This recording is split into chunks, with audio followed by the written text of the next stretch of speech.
Today we're going to tie you up the black bomber. Interior lakes of BC have some awfully large chironomids, 1.5 to 2 inches long, and this one represents that. Make sure you have these materials ready before you tie the fly. For the hook, we're going to use a size 8 Mustad C49S.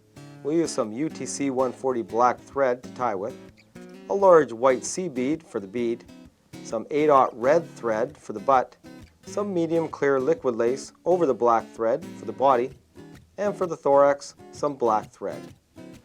The first step in the fly is to tie in your red thread. So proceed to tie in a red thread right to the back of the hook.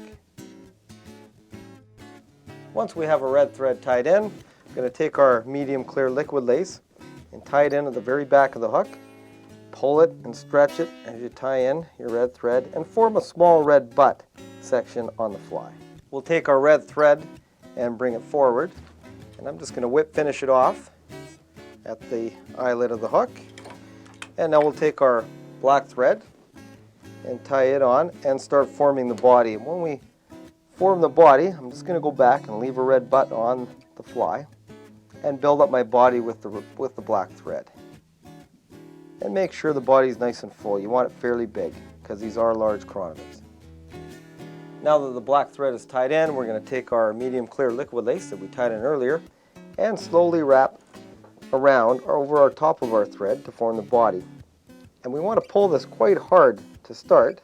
Stretch it out during the very butt of the hook, and as you work up the body, you want to just ease off on the tension on your liquid lace to make it a little bit fuller, just a little bit thicker.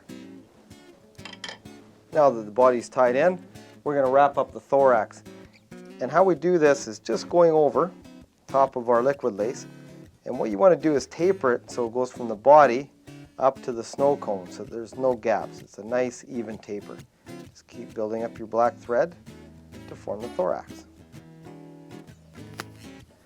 Now the last step to the fly now is to whip finish and put a little head cement on the fly.